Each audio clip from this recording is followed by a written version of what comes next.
Muchas gracias, Pablo, a ti por la invitación y por poder hablar y comentar con vosotros, pues un tema bastante, yo creo que bastante interesante y como decía Pablo, genera bastante controversia porque creo que no se conoce en profundidad todo lo que es el desarrollo o cuáles son los objetivos realmente de la investigación animal y bueno, en algún momento yo creo que puede llegar a generar pues falsas expectativas o incluso una sensación de rechazo por el hecho de pensar que hacemos un uso no fraudulento, pero sí partidista de la investigación o del trabajo con animales. Yo lo primero que me gustaría comentar con vosotros es que, bueno, toda la investigación animal está sometida a, a un marco legal.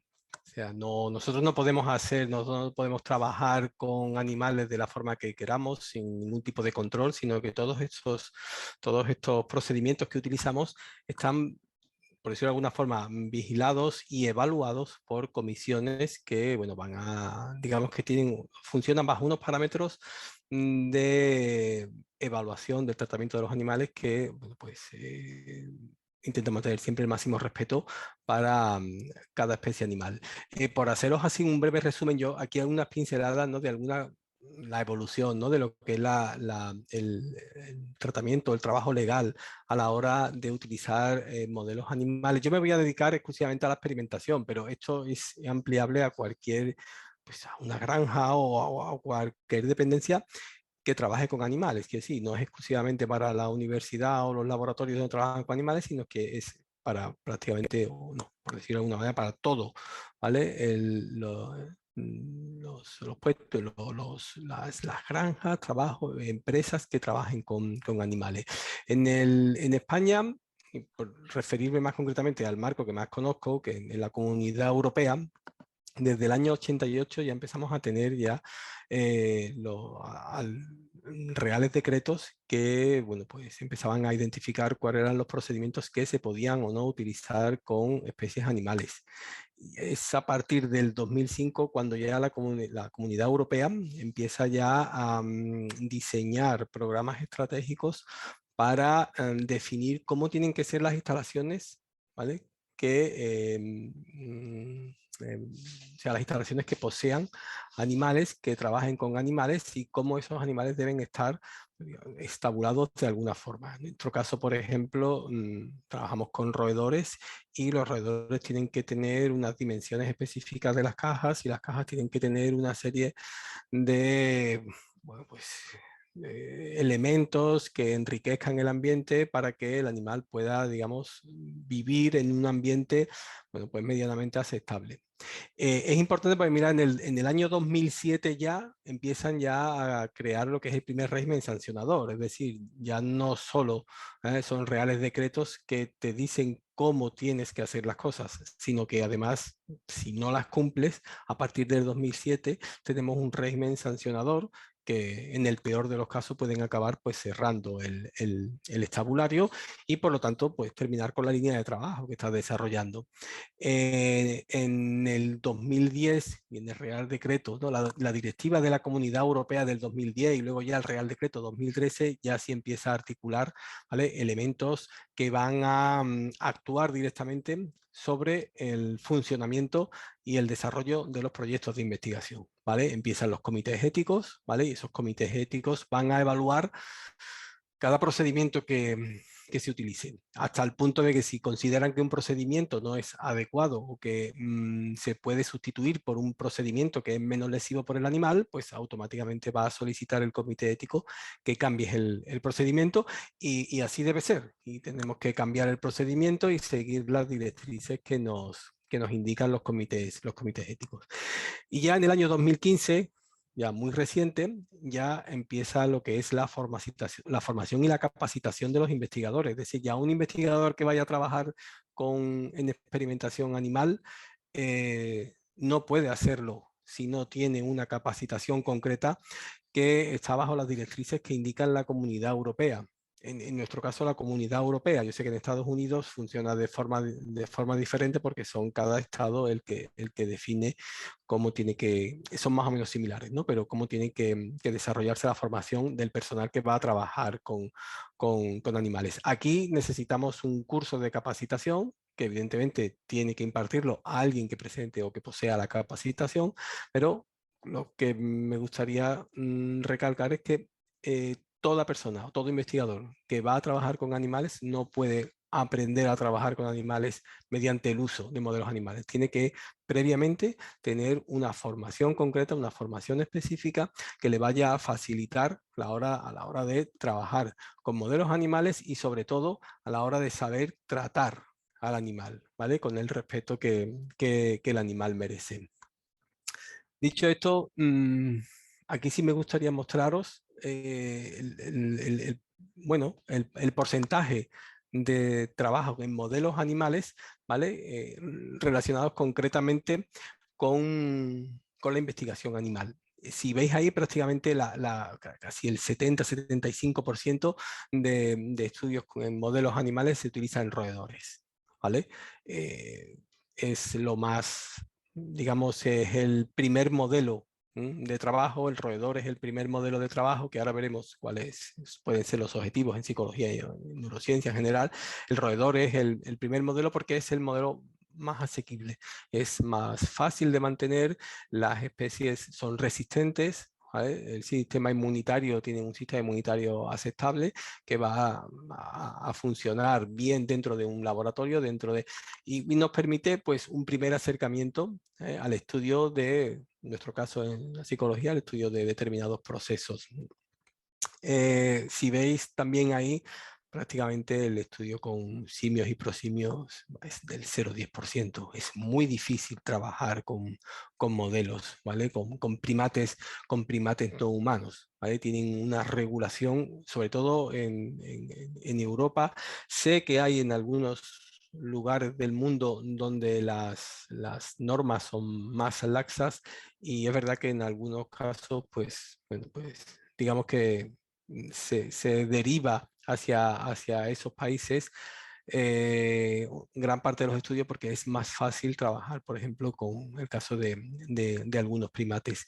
Pero si veis aquí en Europa, el trabajar con primates es muy complicado, es muy, muy complicado, ¿vale? Lleva muchísimas normativas que cumplir y prácticamente el porcentaje de trabajo es bastante, o sea, el porcentaje de laboratorios que trabajan con modelos con primates son bajos. Ahí también aquí si veis los trabajos, las publicaciones en porcentaje, prácticamente casi el 90% se la llevan los roedores. Rata y ratón es el modelo por excelencia porque es el primer modelo de acercamiento, ¿no?, al comportamiento humano, que realmente es nuestro objetivo. Nuestro objetivo no es tanto conocer el comportamiento animal como analizar determinados procesos muy básicos, muy concretos, que es muy complicado poder trabajar, y a veces imposible, por cuestiones éticas, trabajar en modelos humanos, pero que en modelos animales es mucho más fácil, ¿vale? Eh, Estos modelos, evidentemente, tienen que tener una validez. Es decir, cuando yo trabajo con un modelo, no lo hago simplemente porque me es más manejable, sino porque además el modelo yo puedo exportar toda esa información, la puedo trasladar a un modelo humano, ¿vale? Son lo que denominamos validez de constructo, ¿vale? Que no me voy a meter aquí porque puede hacer la charla demasiado extenso, pero en reducidas cuentas, el uso de un modelo animal es porque, bueno, puedes estudiar un comportamiento en concreto, puedes analizar un proceso patológico que te va a servir para que en el futuro puedas trabajar o puedas trasladar tu modelo, que no significa que sea ese modelo el modelo, bueno, pues que se adapte perfectamente al humano, pero es un modelo que utilizas para evaluar en humanos, porque en humanos no has podido desarrollar toda esa actividad, ¿vale? Por consideraciones que ahora veremos, ¿vale?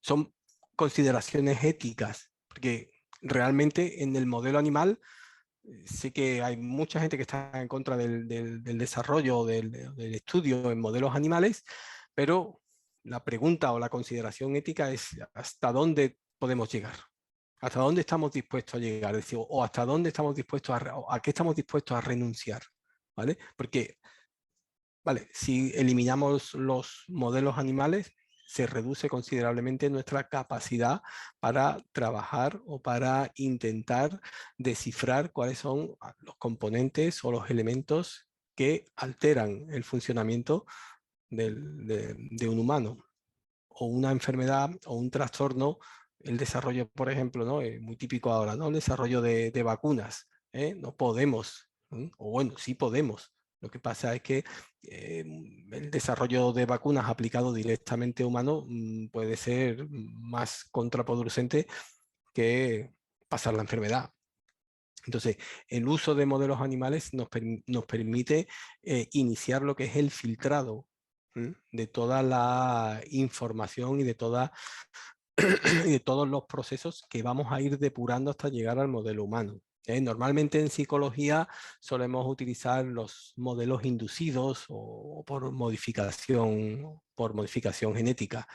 Ahora veremos o intentaré que veamos algunos estudios que hemos hecho, ¿no? Para que entendáis un poco cuál es la filosofía del desarrollo del modelo animal. Sobre todo, ya os digo, modelos inducidos porque inducimos en el animal una situación que es similar, ¿vale?, a la que puede presentar el humano. Y a partir de ahí empezamos a analizar y a estudiar qué es lo que está ocurriendo o de qué forma podemos mejorar o reducir, ¿vale?, el signo que pueda mostrar o el síntoma que pueda mostrar un trastorno, en nuestro caso, ¿vale?, mental.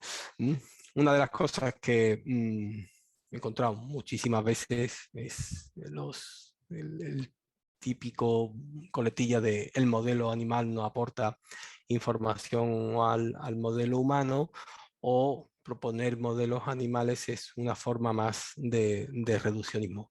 Bueno, sí es reducir, pero tenemos que reducir porque es imposible estudiar de forma holística un trastorno. Lo podemos hacer, se puede hacer, no digo que no se pueda hacer, pero la información que nos da un modelo animal para trabajar sobre síntomas, sobre signos concretos de una enfermedad, es muy complicado poder hacerlo en humanos. Y la forma en la que podemos manejar o trabajar o tratar un modelo animal, ¿vale?, es muy diferente, ¿vale?, a la forma en la que tenemos que hacer o podemos hacer el acercamiento al modelo humano. Incluso mucha gente que me dice que el modelo animal no aporta información al modelo humano porque el modelo animal no tiene nada que ver con el humano, cuando lo veo con sus mascotas que le hablan como si fuera un humano, me sorprende muchísimo, porque pienso que están tratando a la mascota como tratarían a un humano, hablándole, intentando razonar con una mascota, cosa que en un modelo animal ya os digo que es imposible, ¿vale?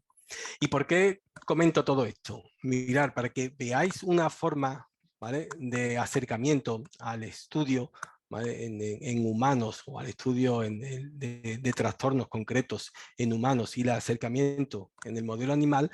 Me gustaría que vierais, bueno, pues, lo que aparece en el DSM-5 en un trastorno que nosotros estamos bastante familiarizados, que es el TDAH, ¿no?, el trastorno por déficit de atención e hiperactividad. ¿Vale? Leía en algún texto que para diagnosticar el trastorno, y tal como pone ahí, se debería considerar el diagnóstico por déficit de atención y hiperactividad si las dificultades atencionales o la hiperactividad superan a las que normalmente se observan en individuos de edad mental comparable.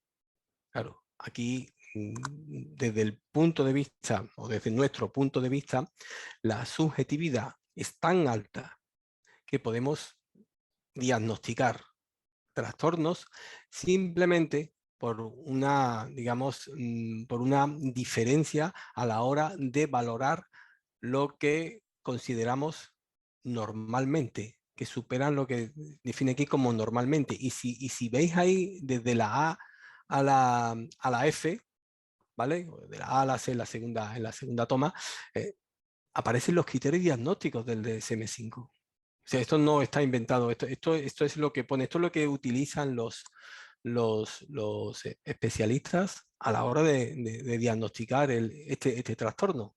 Entonces, solamente el inicio de la frase de con frecuencia, ¿vale? Y os lo pongo aquí, con mucho más resaltado, con frecuencia falla en prestar la debida atención, con frecuencia tiene dificultades, con frecuencia parece no escuchar.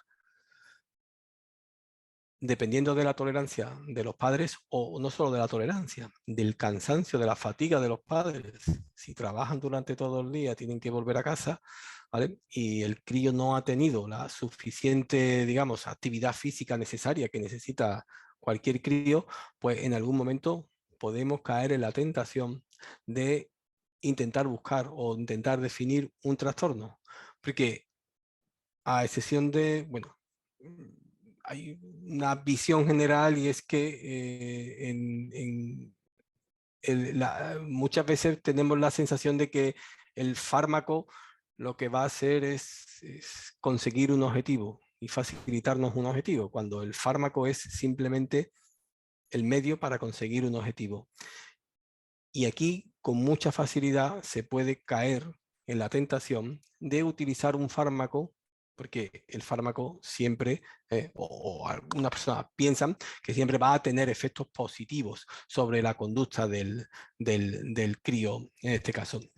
Yo quiero mostraros simplemente en una de las últimas tesis que dirigí, ¿vale? Que hubo una encuesta de Anabel, la chica que hizo la tesis, una encuesta para intentar definir lo que los encuestados entendían por veces al día, veces a la semana o veces al mes.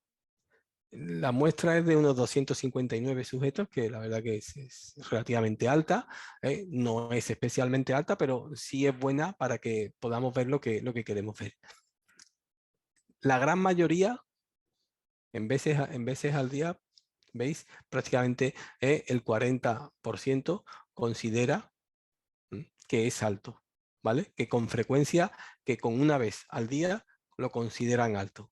Si nos vamos a veces a la semana, hay un mayor consenso, pero si vamos a meses al mes, se ha desplazado completamente la curva, ¿vale? Y aparecen que con 7 veces al mes, las personas, la mayoría de las personas piensan con frecuencia, pero la mitad de esa muestra no piensa igual. Por lo tanto, el término con frecuencia es bastante subjetivo, ¿vale? Y nos puede generar bastantes errores. ¿Qué es lo que intentamos hacer con modelos animales? Porque tened en cuenta una cosa, en el momento en que tenemos un diagnóstico, bueno, el problema puede ser un mal diagnóstico, es un problema, pero a la hora de tener un diagnóstico, automáticamente el diagnóstico lleva asociado un tratamiento. Y en muchos casos el TDAH lleva un tratamiento farmacológico. Normalmente se inician con estimulantes, con metilfenidato, ¿vale? Pero si no funcionan a los 6 meses, ¿vale? Pasamos a los antidepresivos. Y si aún así sigue sin funcionar, pasamos a los antipsicóticos. Es decir, que hemos ido desde los estimulantes que realizan una función hasta los antipsicóticos que realizan la función inversa, ¿vale? Unos estimulan, otros bloquean, ¿vale? Por lo tanto, quiero decir, ahí tenemos que tener mucho cuidado a la hora de intentar definir un cuadro diagnóstico, porque esos cuadros diagnósticos van a llevar asociados un tratamiento. Y esos tratamientos van a generar, bueno, pues si no se ajustan bien, si el tratamiento no es adecuado, o sea, si el diagnóstico no es adecuado, el tratamiento no se va a ajustar bien, ¿vale? ¿Por qué digo todo esto? Bueno, porque este es el modelo humano que seguimos de forma general. Uno va al doctor, uno va a consulta, ¿vale? Y comenta los síntomas, ¿vale? A partir de ahí, de los síntomas, el profesional decide un tratamiento, ¿vale? Pero solo con los síntomas. No utilizamos los signos.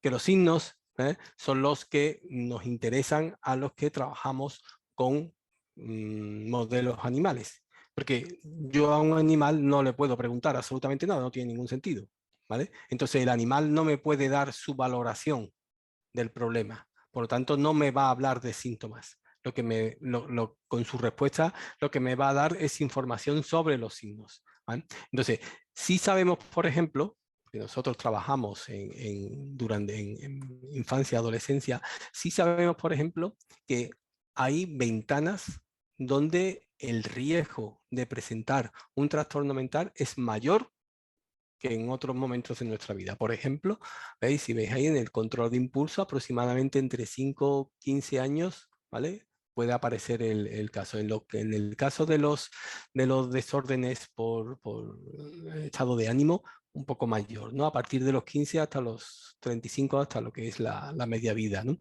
En los desórdenes de ansiedad desde pequeño. O sea, son ventanas que se nos van a abrir durante un periodo determinado, ¿vale? Y durante ese periodo determinado, el paciente va a presentar una serie de problemas, ¿vale?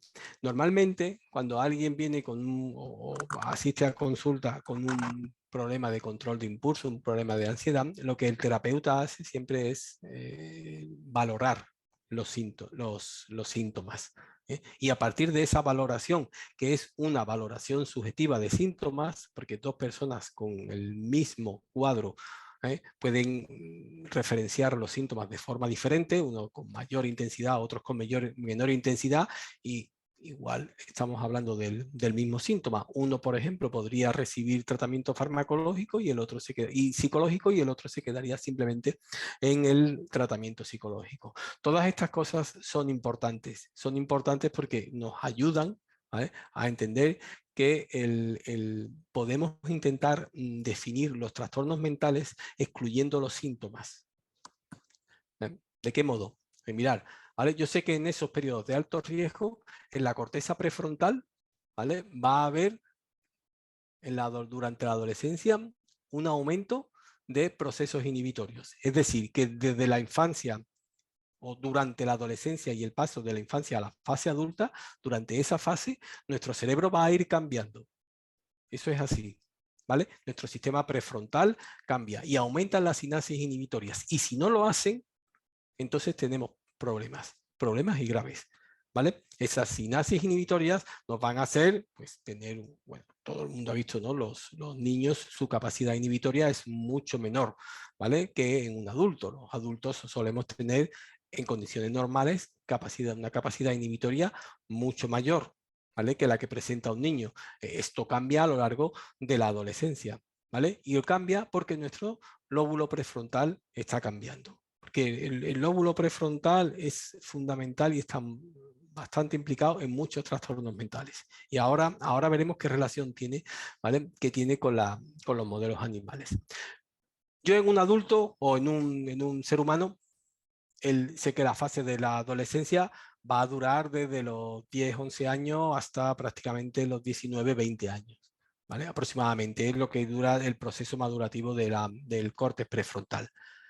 Lo bueno que tiene un modelo animal, en este caso en un roedor, en una rata, ¿vale?, es que eso son cuestión de semanas, ¿vale? Si veis ahí, el periodo adolescente en una rata es de 32 a 61 días.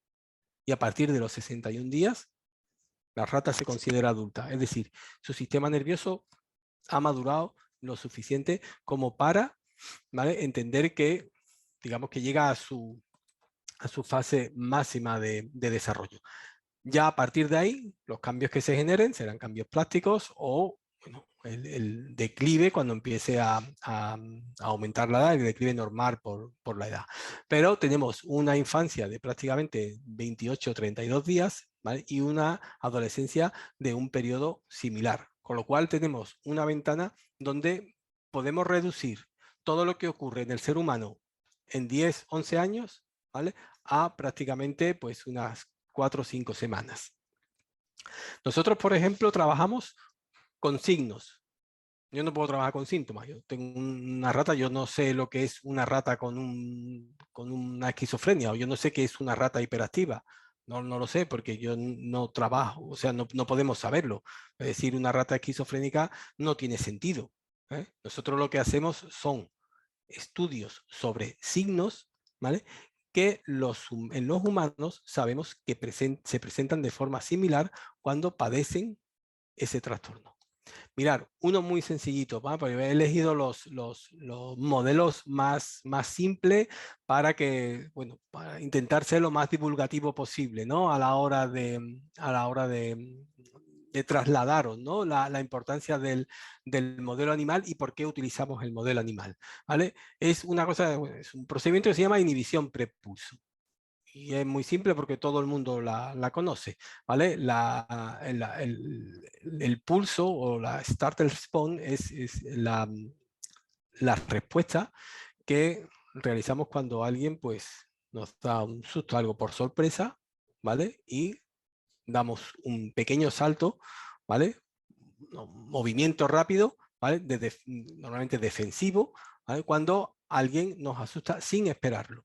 Esto nos pasa a todos, ¿vale? Estamos en el cine y si vemos una película y tal, pues alguna imagen puede provocarnos, ¿vale? Esa respuesta de sobresalto, que no es más que eso, una respuesta motora que digamos que nos pone en alerta. Bien, si unos milisegundos antes aparece una señal de menor intensidad, el sobresalto va a ser muy, muy pequeño, ¿vale? Si justo 250, 300 milisegundos antes de que aparezca esa misma señal que aparece ahí como pulse, ¿vale? Esa misma señal como pulse, que es la que genera el sobresalto, el susto, por decirlo de alguna forma, ¿vale? Si aparece unos 300 milisegundos, una señal suave, no tiene que ser muy fuerte, ¿vale? El sobresalto es menor. Es decir, nuestro sistema entra en alerta y filtra la información. Esto es algo normal que pasa en todas las especies animales, en gran parte de las especies animales y en todos los humanos en condiciones normales. Pues bien, esto sirve como signo para algunos trastornos mentales. ¿Por qué? Porque hay trastornos mentales donde no hay filtrado de información.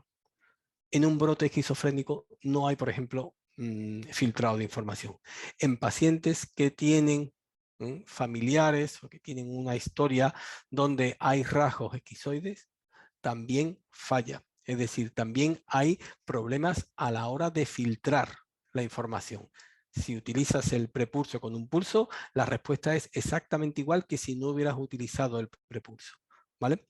¿Por qué? Pues posiblemente hay un sistema de filtrado que se controle también a través de la corteza prefrontal, que si no madura de forma adecuada, ¿vale? Estos pacientes no es que vayan a ser enfermos o vayan a tener algún tipo de trastorno, pero sí se les va a considerar como, o se debería considerar como vulnerables a presentar un tipo de trastorno, ¿vale? Nosotros lo hemos visto, por ejemplo, en adolescentes y en adultos. Si lo vemos en adolescentes, como veis ahí, ¿vale? En adolescentes con administración de estimulantes. Cuando administramos a los adolescentes exactamente igual, el mismo pulso y el prepulso, ¿no? En la reducción de la respuesta. Si lo utilizamos en preadolescentes, encontramos que no hay ninguna diferencia. Es decir, su sistema frontal todavía no se ha desarrollado o no ha alcanzado la madurez suficiente, ¿vale? Y el consumo de estimulantes no genera el mismo efecto que genera en los adultos. Si veis en los adultos, las barras y las señales de color azul, ¿vale? Bajan, aquí no sé si se ve el cursor, pero aquí las señales bajan, ¿vale? Cuando administramos determinada droga. Mientras que en la fase adolescente no hay cambios. Es decir, y esto también va relacionado, ¿no?, con algunos comportamientos adolescentes en el consumo de sustancias. No tienen la misma respuesta que un cerebro adulto. Por lo tanto, el consumo de sustancias va a tender a ser mayor en un preadolescente que consume que en una persona adulta. Si vemos cuando hay una lesión en la corteza prefrontal, acabamos con esa señal. Con lo cual ya nos está diciendo que la corteza prefrontal, ¿vale?, en el modelo animal está muy relacionada con el consumo de determinadas sustancias y que esas determinadas sustancias están relacionadas con la expresión de un signo concreto. ¿Vale? Cuando necesitamos reducir los síntomas de algún tipo de trastorno, vamos a empezar a utilizar este tipo de sustancias. Ten en cuenta que el tratamiento de los trastornos mentales son muy variados porque las farmacéuticas hacen, trabajan con fármacos muy específicos, ¿vale? Pero al final lo que hacemos siempre es estimulación dopaminérgica, bloqueo dopaminérgico o liberación de serotonina. Contra el aumento de la serotonina en el espacio extracelular. Fundamentalmente sobre esos elementos, bueno, no, la adrenalina también, sobre esos elementos es sobre los que nos vamos a estar jugando a la hora de tratar la enfermedad mental. La anfetamina es uno de los estimulantes. No se utiliza, evidentemente, se utiliza más como droga de consumo de forma ilegal, que como un fármaco. Hay otros fármacos que son más específicos, pero que el principio es muy similar al de la anfetamina, ¿no? Que es mantener durante más tiempo dopamina extracelular. Sin una corteza prefrontal adecuada, como aparece aquí, ¿vale? Vamos a tener graves problemas, porque vamos a estar funcionando exactamente igual que estamos funcionando aquí, con un sistema que no responde, ¿vale? Y si habéis visto, pues muchas personas que tienen eh, algún tipo de trastorno, o, por ejemplo, pues crisis de ansiedad, crisis de angustia, el consumo de fármacos suele ser alto, por regla general, ¿vale? Y tiene mucha relación el corte prefrontal con todo este tipo de trastornos, por su capacidad para, no porque sea una parte fundamental, porque el trastorno se va a seguir presentando, pero sí por su capacidad para modular la expresión del trastorno. Aquí tenéis un modelo animal que ya nos está diciendo, cuidado, que si el córtex prefrontal no funciona bien, ¿vale? El consumo se puede disparar porque no estás obteniendo el efecto deseado. Tenemos otros también modelos animales, por ejemplo, veis ahí eso, bueno, creo que se aprecia, ¿no?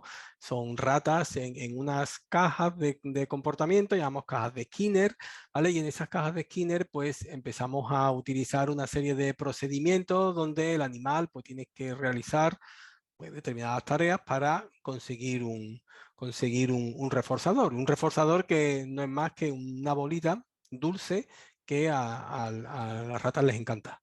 ¿Vale? Las ratas no están privadas de comida, pero aun no estando privadas de comida, esas bolitas, ¿vale? Con sabor dulce, incluso sabor a chocolate, pues trabajan por conseguir, para consumirla. Y si veis aquí estas líneas rojas, estos círculos rojos, ¿vale? Son lo que nosotros conocemos como un modelo de impulsividad. ¿Por qué? Porque digamos que responden demasiadas veces, ¿vale? A la presentación de una palanca para conseguir ese reforzador. Y no es necesario patear la palanca, no es necesario presionar la palanca, es decir, lo haces, pero no hay ninguna relación. La palanca se presenta, ¿vale? Y la bolita se va a presentar 8 segundos después. Pero ¿qué es lo que ocurre? Que hay grupos que simplemente esperan que llegue el reforzador, sabe el estímulo, ya les avisa de que va a llegar un reforzador, pues automáticamente, ¿vale? El animal espera que llegue el reforzador. Pero hay otros grupos que se dedican a responder sin necesidad, ¿vale? Bien, pues estos grupos también presentan, ¿vale? Déficits, ¿vale? En los sistemas de inhibición prepulso. Es decir, que aquellos modelos animales que utilizamos como, digamos, modelos de impulsividad, ¿vale? También presentan déficit en el filtrado mediante asociado a la corteza prefrontal. Con lo cual ya tenemos un signo que está en modelos donde aparecen trastornos como la esquizofrenia y un signo donde aparecen trastornos como la impulsividad. ¿Y qué es lo que pasa? Porque ya si estamos hablando de la corteza prefrontal, lo que se nos ocurre es la atención. ¿Qué es lo que ocurre con la atención? Pues con la atención ocurre algo parecido. Este es un procedimiento muy simple, se llama inhibición latente, y es que simplemente tú presentas un estímulo que puede ser un sonido, ¿vale? Durante una primera fase que no va asociado a nada, y en otro grupo no presentas nada. Posteriormente, en la segunda fase, cuando asocias el sonido con un pequeño ruido, un pequeño susto que asusta al animal, ¿vale? Aquellos que han estado expuestos previamente al sonido van a tardar más tiempo en aprender esa asociación que aquellos otros que no estuvieron expuestos. Es decir, que la presentación de un estímulo de forma aislada durante un tiempo va a provocar que en el futuro tardes más tiempo en aprender su asociación con otro estímulo. Pues mirar, de nuevo aquí vuelven a aparecer que esas ratas impulsivas presentan también problemas de atención, con lo cual ya tenemos un problema, ¿vale? Un signo en un modelo animal, ¿vale? De problemas de filtrado de información, una estructura que es la corteza prefrontal, consumo de sustancias adictivas, como puede ser la anfetamina, y problemas atencionales asociados con la corteza prefrontal y asociados a procesos de impulsividad. Si os dais cuenta, lo que estamos haciendo con el modelo animal es intentar formar o crear a través del uso de determinados comportamientos o signos, intentar crear un cuerpo teórico que pueda definir un trastorno y que lo pueda definir de la forma más objetiva posible. Es decir, que yo no tenga que decir cómo te sientes o cuántas veces al día has sentido, o preguntarle a algún familiar tuyo o del paciente, preguntarle a un familiar qué tal lo veis, porque todos van a ser valoraciones subjetivas. Aquí yo no hago ninguna valoración subjetiva, aquí yo registro directamente el comportamiento. ¿Con qué objetivo? Pues con el objetivo de entender qué es lo que está pasando cuando diagnosticamos a alguien con un trastorno. ¿Qué es lo que hacemos? Pues si tenemos todo esto, vamos a llevarlo al modelo humano. Entonces he montado un modelo animal, ¿vale? Y ahora, ¿qué es lo que hago? Pues me voy a trabajar con el crío. Claro, ya al crío no lo voy a poner en una caja de Skinner, no tiene ningún sentido. Pero sí puedo adaptarme a lo que más le gustan a los críos, que son los juegos, las apps, ¿no? Los juegos en un iPad. Este juego se desarrolló con compañeros de la Facultad de Física y de Informática, y lo único que hacíamos era decirle, bueno, aquí está estático, ¿vale? El modelo permite el juego interactivo con el crío, y lo único que le decíamos era, mira, lo que tienes que hacer es, bueno, tienes ahí la bolsa y lo que tienes es que intentar pues que el dinero caiga que las monedas caigan, ¿vale? En la hucha, que es el cerdito, el Pinky Piggy, ¿vale? Para ir acumulando, y nada más. No le pedíamos nada más, ¿vale? Bueno, tenía después otros juegos que iban para que estuviera jugando con la tablet y se fuera familiarizando, pero bueno, eso nos olvidamos y me quedo en lo central. Este juego, el crío no necesitaba hacer nada. Simplemente cuando aparecían las monedas, desplazarlas hacia el cerdito. Es lo único que tenía que hacer. Pero las bolsas empezaban a moverse, sonaba el dinero, el cerdito si lo tocaba, pues hacía el típico sonido del cerdito, ¿no? Y entonces, bueno, pues era muy interactiva, pero no era necesario hacer nada. ¿Qué es lo que ocurre? Que empezamos a encontrar, pues igual que en los modelos animales, chicos, entre críos y chicas, ¿vale? Que responden muchísimo, sin necesidad de responder. Es decir, como pasaba en el modelo animal. Decíamos, tío, en el modelo animal, ¿por qué estos animales responden si lo único que tienen que hacer es esperar a que llegue el reforzador? ¿Mm? Pues aquí exactamente igual. Hay un montón de críos que empiezan a responder, ¿vale? Por encima de lo normal en relación a otros grupos. Son los menos. Digamos que es un grupo eran 100 y algo, y el grupo que respondía así, que tenía una alta tasa de respuesta, estaba entre los 25 o 30 de todo. O sea que era un 20% de la población. Pero lo curioso es que cuando empezamos a medir desde atención, empezamos a ver que estos chicos, esta línea continua, ¿vale? Serían los que son los bajos respondedores, y en los altos respondedores vemos cómo la curva se desplaza hacia la izquierda en la distribución de percentiles de atención.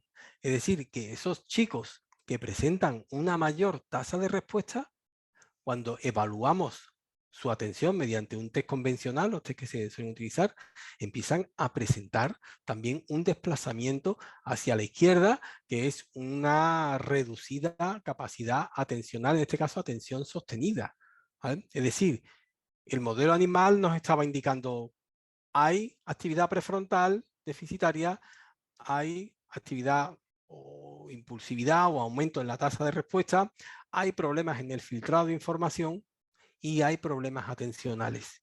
Y ahora aquí nos encontramos que en esos chicos que jugando empiezan a mostrar una tasa alta de respuesta, también tienden a mostrar unos valores menores de atención sostenida. Pero cuando nos vamos a los chicos con TDAH, aquí empezamos a ver, ¿vale?, que hay críos que no están bajo medicación y que su tasa de respuesta es muy alta, pero que al estar bajo medicación reducimos la tasa de respuesta.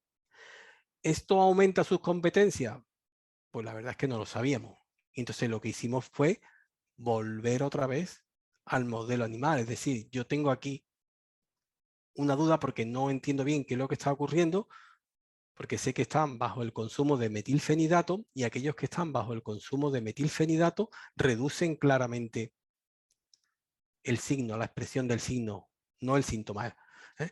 Si veis aquí, y os marco aquí, ya estoy terminando porque no quiero ser muy pesado.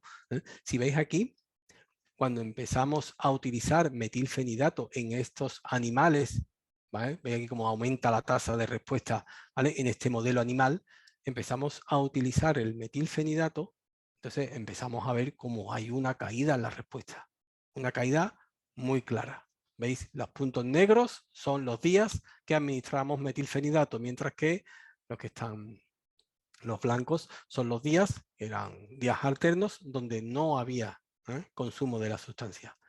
Cuando administramos el metilfenidato en el modelo animal, lo que ocurre es que se reduce la respuesta. Aquí tenemos este sistema un poquito más complejo de definición de la conducta, que no me voy a meter porque tampoco quiero, pero lo que quiero que veáis, esto es lo que define el perfil, ¿vale?, de un animal impulsivo. Y cuando vemos el perfil del animal impulsivo, aunque vemos que ha reducido la tasa de respuesta, lo que vemos es que su perfil sigue siendo exactamente el mismo. Es decir, el tratamiento con el metilfenidato en el modelo animal lo que está provocando es una reducción en la tasa de respuesta, pero no está provocando ningún tipo de cambio a la hora de que el chico o el crío pueda adaptarse mejor al entorno. ¿Qué quiero decir con esto? Bueno, yo hablo desde el modelo animal, es lo que proponemos desde el modelo animal. Esto ahora hay que medirlo en el modelo humano. ¿Por qué? Porque todos estos tratamientos son tratamientos que llevan relativamente poco tiempo en el mercado, ¿vale? Y ese poco tiempo puede estar provocando que en el futuro haya efectos colaterales del tratamiento, porque eso no lo sabemos. Claro, eso lo sabremos cuando tengamos una población suficiente, ¿vale?, de pacientes que han estado bajo medicación durante muchísimo tiempo. Y todo eso asociado a lo que veíamos al inicio. La corteza prefrontal está en continuo desarrollo durante la fase de la adolescencia. Si desde muy temprano empezamos a medicar, estamos alterando ese desarrollo. Yo no me quiero mostrar aquí ni a favor ni en contra de la medicación, porque no es ese mi objetivo. Yo creo que la medicación es muy necesaria, ¿vale?, en algunos casos, pero durante la fase de desarrollo, como ya nos han indicado los modelos animales, durante esa fase de desarrollo, ¿vale?, tenemos que tener presente que el cerebro cambia. Si incluimos un agente, estamos modificando el desarrollo natural.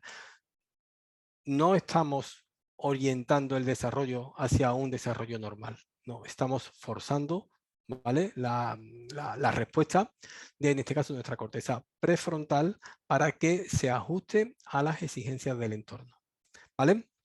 Entonces, con esto me gustaría, bueno, por haberos trasladado en estos 40 o 50 minutos, ¿vale? La idea del funcionamiento de un modelo animal, que no se trata exclusivamente de trabajar con animales para ver qué es lo que ocurre con el animal o por curiosidad, no, no es curiosidad, la intención es intentar definir, ¿vale? Intentar acercarnos desde otra visión que he intentado mostraros que bien de forma clara, que sea completamente diferente a lo que es el método fenomenológico, al método de yo te pregunto, tú me respondes, ¿vale? Y que lo hagamos mediante el estudio de signos que son o que intentamos que sean lo más objetivo posible a la hora de definir un trastorno. No obstante, se están cambiando los modelos, ¿vale? Para el desarrollo. Pasa que todavía quedan 20, 30 años para que todo esto funcione, pero los modelos de diagnóstico están empezando a cambiar. Y que no se basen, para que no se basen en el síntoma, sino que se basen en el signo. Es decir, que yo de forma objetiva pueda analizar y pueda definir, porque con los síntomas, si habéis visto, muchos trastornos mentales que hoy consideramos trastornos mentales pues únicos, dentro de algunos años podrán florecer varios trastornos mentales diferentes dentro de lo que hoy consideramos como un trastorno mental único. Como es en el caso de la esquizofrenia, por ejemplo, e incluso en el TDAH. ¿Vale? El TDAH estamos tratando la hiperactividad como si fuera un único trastorno. Y los modelos animales que trabajamos nosotros, y si alguien está interesado, pues se puede poner en contacto conmigo y podemos hablar sobre el tema. Los modelos animales que tenemos es que el déficit por hiperactividad y el déficit atencional no es único, sino que hay varios factores que pueden generar el mismo síntoma, pero la etiología es completamente diferente. Por lo tanto, el tratamiento farmacológico es diferente. De hecho, en algunos casos funcionan mejor algunos chicos diagnosticados de TDAH con antidepresivos que con estimulantes. Pero bueno, eso es otra historia ya, que eso Pablo seguro que sabe mucho más que yo de todo este tema.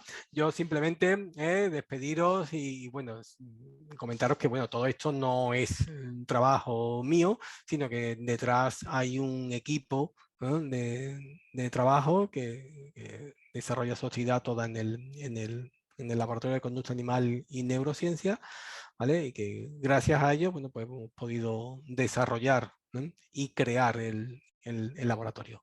¿Vale? Pues muchísimas gracias por vuestra atención. Si tenéis alguna duda o alguna pregunta, pues estaré encantado de conversar con vosotros. Bueno, muchas gracias, Juan Carlos.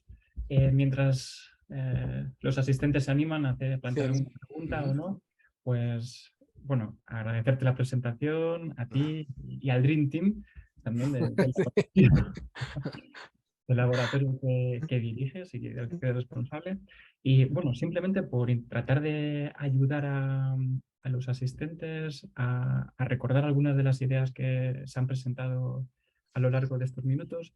Yo creo que estás súper bien organizado y has abordado todos los temas que son especialmente interesantes a este respecto, ¿no? Por un lado, has hablado, yo creo, de cuáles son los requisitos o las exigencias que se requieren tanto a nivel de la capacitación que requieren los profesionales que investigan, como de la forma en la que se investiga con animales, ¿no? Esto es una idea que me gustaría subrayar para todos los asistentes. Es decir, no cualquiera puede investigar con animales y no cualquiera puede investigar con animales como quiera, sino que se requiere una capacitación específica y profesional y también una aprobación de qué es exactamente lo que se quiere hacer por el comité de bioética que habías mencionado. Esto es una idea importante que los asistentes tienen que tener claro para no confundirlo con lo que puede ocurrir si, por ejemplo, no sé, adoptamos o compramos una mascota y automáticamente ya podemos hacer lo que queramos con ella o lo que fuese.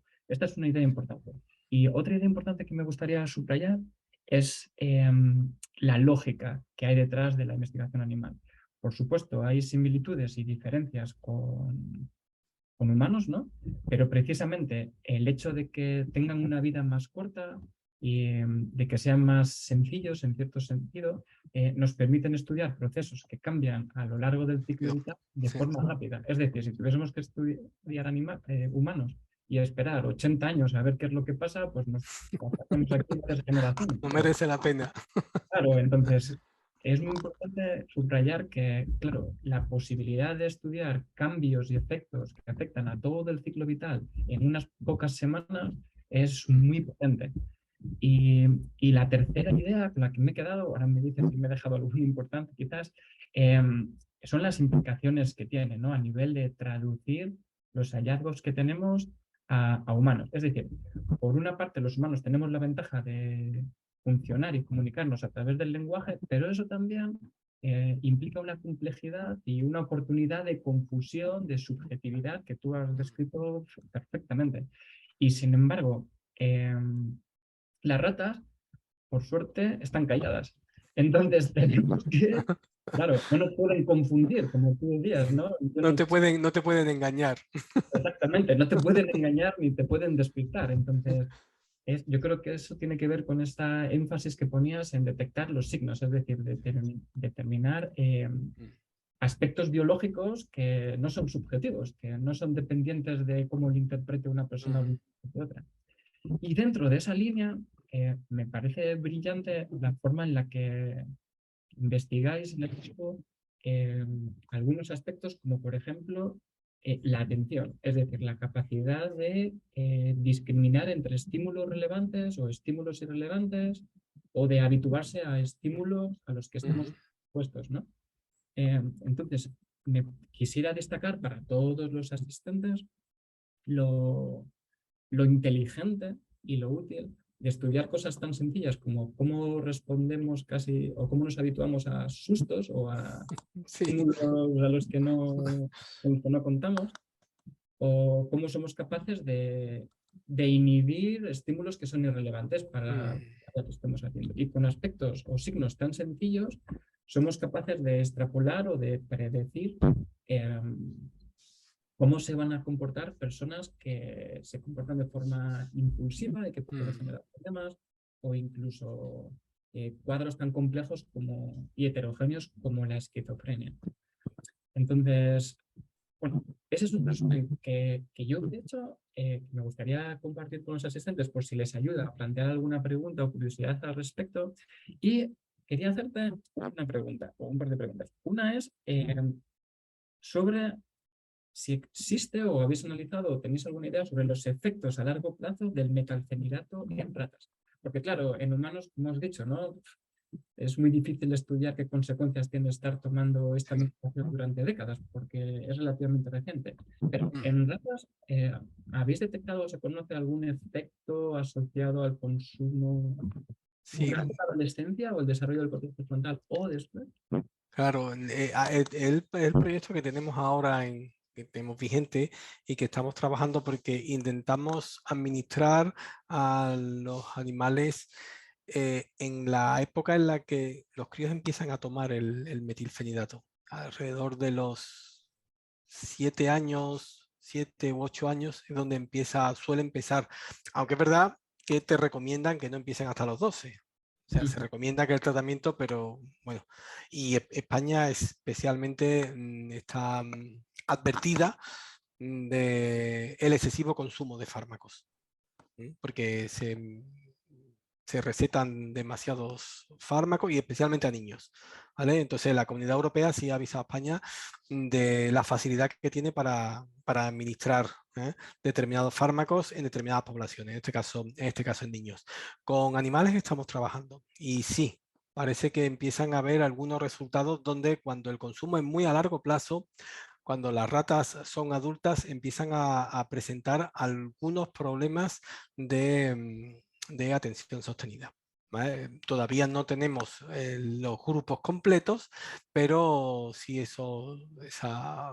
los procesos de atención sostenida, es decir, de atención cuando tienes que mantener durante mucho tiempo la atención de forma voluntaria, porque no sé, porque va a aparecer o tienes que estar atento a la aparición de un estímulo, porque si realizas determinada actividad obtienes el reforzador y si no lo haces pierdes la posibilidad de obtener el reforzador. Entonces ahí cuando los animales son adultos hay determinadas poblaciones, que son las que conocemos como sign tracker, que empiezan a presentar algunos tipos de déficit a la hora de mantener la atención. Cuando ya son adultas y han tenido un consumo durante muchísimo tiempo. Vamos, muchísimo tiempo. A ver, la vida de una rata, la vida media son 2 años. Entonces, la infancia, la parte de la infancia es pronto, ¿vale? Perdón, de la adolescencia es pronto, es a los 30, 40 días, ¿vale? Durante esa fase que es previo a la adolescencia, la preadolescencia, que aproximadamente a los 30 días empiezan a consumir metilfenidato hasta la fase adulta, ¿vale? Tanto con metilfenidato como metanfetamina. Los trastornos en la fase adulta sí ya son considerables a nivel de atención, a nivel de función ejecutiva, que pasa, no quería utilizar el término por si hay alguna persona pues, que no está familiarizado con estos conceptos, pero a nivel de función ejecutiva ya sí empiezan a presentar problemas. No problemas, graves problemas, pero sí que se presentan por debajo de un funcionamiento por debajo de la media. Ujú. Sí, bueno, cuando hablamos de funciones ejecutivas, por aclarar, nos estamos refiriendo a Ujú. unos procesos cognitivos, a unos mecanismos que nos permiten por regular el comportamiento, ¿no? De la forma más racional y sofisticada. Quizás, ¿no? En humanos, tolerar la gratificación, tolerar la frustración, cosas que, donde por cierto el control inhibitorio juega un papel central. Así que tendría sentido. Así es, Eh, efectivamente. o sea que, entonces, a ver si lo he entendido bien. La idea es que el metanfetamidato podría utilizarse para problemas atencionales y ser útil a corto plazo, pero el Sí, consumo crónico sí, durante el periodo de maduración del proceso efectivamente. cerebral podría ser prácticamente, paradójicamente, Perjuicio. Ujú. perjudicial ese desarrollo, ¿no? Así es, sí, a largo plazo. mm, Y qué eh, interesante, que esta hipótesis se puede plantear a partir de los modelos animales, que en humanos claro, estamos esperando 20 años solo para sugerirlo. efectivamente, estamos esperando las poblaciones que alcancen la madurez suficiente como para poder analizarla. En el modelo animal es todo mucho más rápido. Claro, en el modelo animal ya te viene definido pues el chico o la chica que presenta el TDAH o síntomas compatibles con TDAH, y ese es el que va a servir de muestra. O sea, sobre ese es sobre el que vamos a estudiar. Yo no puedo a la población normal decirle te voy a poner el tratamiento de metilfenidato a ver qué ocurre dentro de 20 años, pues no es ético. ¿Mm? Con modelos animales sí podemos ver esa diferencia, qué es lo que ocurre en ratas con un consumo normal, en ratas normales, en ratas que no han estado sometidas, en ratas que han estado sometidas y en ratas que presentan rasgos de impulsividad que han estado sometidas a, a ese tratamiento, ¿no? Es mucho más versátil, es mucho más fiable el modelo animal. Luego hay que trasladar al modelo humano. Claro, pues, es complejo, ¿eh? Porque no es, como ya he dicho, no es exactamente igual. Es diferente, ¿vale? Pero sí es verdad que, como tú sabes, Pablo, la evolución ha sido muy conservadora y muchos procesos se mantienen, se siguen manteniendo a lo largo de todo el desarrollo evolutivo, ¿vale? Y el funcionamiento de las redes neuronales es muy similar. No igual, pero muy similar. Sí, no, no aprendemos de forma tan diferente, ¿no? A como aprenden otros animales, especialmente las ratas. Claro. Y después, moviéndonos al caso de la esquizofrenia, o sea, básicamente podríamos plantear que una de las características de un espectro tan complejo y heterogéneo como es la esquizofrenia, podrían compartir una característica que habéis mencionado, que es la dificultad para discriminar información relevante o irrelevante. Sí, sí, discriminar, filtrado de información y discriminación de estímulos. Cuando hay un paciente con un brote esquizofrénico, bueno, depende también, ¿no? del tipo de brote, porque estamos hablando de esquizofrenia, pero es que es tan variado, ¿vale? Que dos pacientes con diagnóstico de esquizofrenia pueden tener síntomas diferentes. Pero en paciente en plena crisis, ¿vale? Pues puede tener problemas, por ejemplo, a la hora de filtrar y de seleccionar información. Entonces, si no hay sistema de filtrado, toda la información entra sin control. Eso lo que va a hacer es que, como nuestra capacidad de procesamiento de información es limitada, lo que va a hacer es que va a colapsar nuestro sistema, ¿vale? Y hay un colapso sensorial, un colapso perceptivo, porque no hay sistema de filtrado. Esa caída en el sistema de filtrado pues, provoca el desajuste, ¿vale? Y la situación tan desagradable, ¿no? Que vive bueno, es una de las causas que provoca la situación tan desagradable que presentan algunos pacientes durante el brote. Y lo que hacemos es, pues, con antipsicóticos, ¿no? Bloqueamos receptores de dopamina y reducimos el nivel de actividad a mínimo. Cuando es un brote, ¿eh? Cuidado, no estoy diciendo que en un paciente que esté en distintas fases, ¿vale? Pero cuando está en fase en brote, pues todos estos sistemas saltan. Y esos mismos pacientes en fases donde no están en brote, en fase, puede ser fase residual o prodrómica, ahí también muestran problemas a la hora de filtrar información, ¿vale? No es una cosa que aparezca o no aparezca, no es dicotómico, sino que aparece en distintos grados. Y durante esas fases, esos problemas de filtrado de información también suelen más atenuados, pero suelen aparecer. Por eso nos están dando indicadores de es un paciente con estas características y por lo tanto, pues debería protegerse a la hora pues, de someterse a algo que tenemos prácticamente incluido en nuestro lenguaje como una palabra muy natural y muy normal, pero que es devastadora para nuestro sistema nervioso, que es el estrés, ¿vale? El estrés es el peor enemigo porque es el amplificador de todas las situaciones y de todos los trastornos mentales. Un paciente que presente determinadas características, la primera protección que debe de tener es al estrés. Es decir, no, si sometes a un estrés, aunque sea leve, a determinados pacientes con un perfil, por ejemplo, bajo de capacidad de filtrado, pues con mucha facilidad vas a provocar que presente una crisis.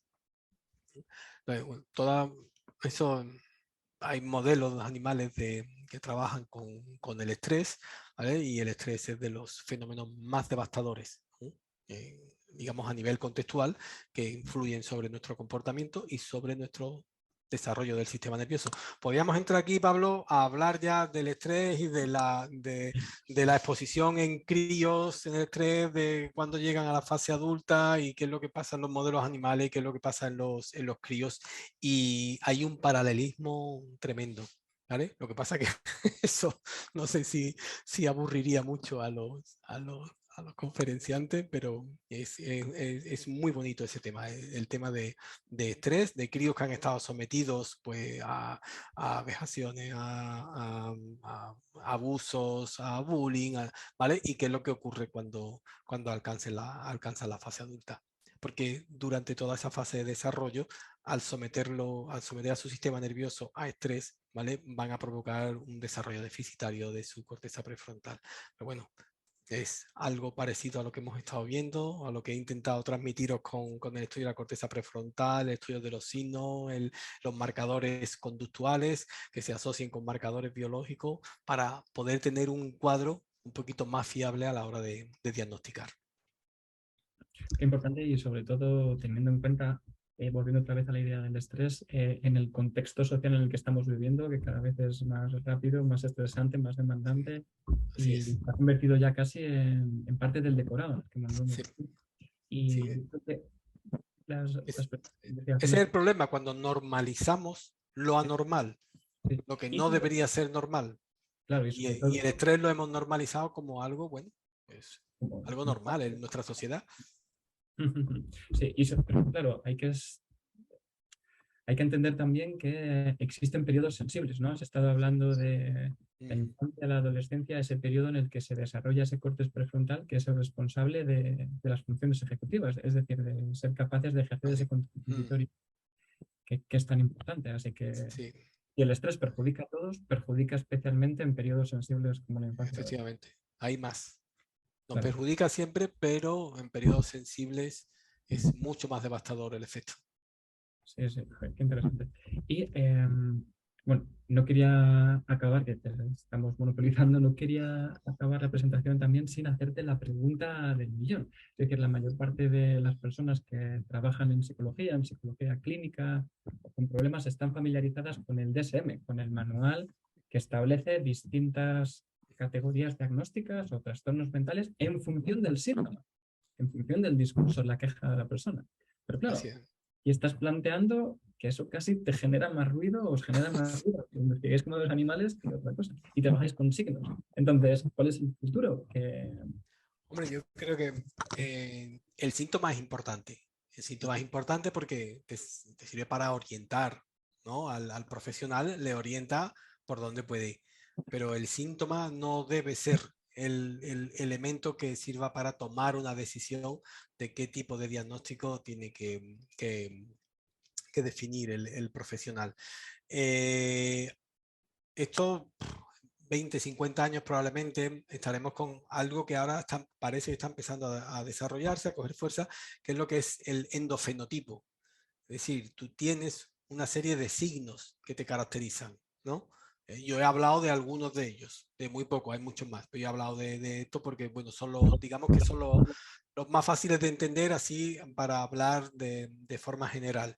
Si conseguimos evaluar y dar un perfil de signos, podemos empezar unidos a marcadores biológicos, podemos intentar definir lo que es un endofenotipo.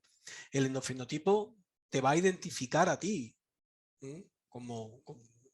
como elemento único, donde presentas una serie de características, ¿vale? Y esa serie de características lo que te van a indicar es qué predisposición o qué vulnerabilidad puedes presentar a la hora de, bueno, pues de tu vida en una situación estresante, una situación desagradable, porque prácticamente casi el 90% de la población mundial en algún momento va a sufrir algún trastorno o lo ha sufrido ya algún trastorno por crisis de angustia, por depresión, por algún brote, nadie está libre, ¿vale? Entonces, lo importante es conociendo tu perfil, tu endofenotipo, ¿vale? ¿Qué cuadros son los posibles que puedas presentar? Porque si yo ajusto a esos cuadros, ajustando a qué sistemas están alterados, pues si tengo que utilizar un tratamiento farmacológico, voy a ser mucho más efectivo que el que utilizo ahora, que es prácticamente como matar moscas a cañonazos. Cuando yo tomo un antidepresivo, no va exclusivamente a mi sistema mesolímbico, dispara a todo mi cerebro, a todos mis órganos del cuerpo, ¿vale? Cuando tomo un antipsicótico, exactamente igual, no va específicamente, ¿vale? No, va a todos los receptores de dopamina, bueno, no sé que sean los atípicos, que son más selectivos de los receptores, de la familia de receptores de dos, pero en general lo importante o el intento del desarrollo de endofenotipos, de perfiles de cada uno de nosotros, que va a responder de forma diferente dentro de un parámetro dimensional, es decir, yo no es que tenga o no tenga respuestas de pulso prepulso, ¿vale? Yo la voy a tener con una determinada intensidad dentro de un parámetro donde hay máximos y mínimos. Y de ahí es donde nos vamos a mover todos, ¿vale? Si me acerco hacia un lado, pues seré más vulnerable a un tipo de trastorno que si me acerco, a otro, ¿vale? Dependiendo del parámetro. Son intentar medidas objetivas, pero no es nuevo en psicología. Esto se ha intentado durante muchísimo tiempo. Vamos hacia adelante, hacia atrás, ¿vale? Creo que también el aporte de la biología nos va a ayudar, la neurociencia nos va a ayudar a detectar, ¿vale? Pues marcadores concretos cuando haya un tipo de trastorno u otro. Hay algunos pacientes que funcionan mejor a un tipo de antidepresivos que a otro. ¿Y por qué? Pues probablemente porque sean dos enfermedades diferentes, pero las incluimos como depresión. Entonces, es complicado. Probablemente, Pablo, pues ni tú ni yo veamos el desarrollo de esto, porque si es a 50 años, yo ya te puedo asegurar que no estaré entre los que los disfruten. Sí, sí, pero es muy interesante sobre todo ese salto de categorías diagnósticas Sí, como si fueran cajones a un enfoque dimensional, ¿no? De una cuestión efectivamente. de grado donde todos nos podemos situar y que permite quizás actuar de forma más selectiva e incluso preventiva, ¿no? Así es. Así que, bueno, fenomenal. Yo creo que podemos parar aquí. Ujú. Ha quedado muy completo. No tenemos ninguna pregunta entre los asistentes, pero sí hay un comentario que te voy a Ajá, transmitir muy por bien. lo sintético que es. Vale. Interesantísimo. Muchas gracias. Así que nada, estoy de acuerdo con el asistente. Buen resumen, y Sí, estimulante sí, el resumen. es la capacidad de síntesis que tenemos. Muy Así que agradecido. agradecer a los asistentes Ujú, su presencia, agradecerte a ti, Juan Carlos, ujú. vuestra presencia, el tiempo y sobre todo la capacidad de síntesis y de traducir algo que es especialmente complejo y hacerlo accesible para todos.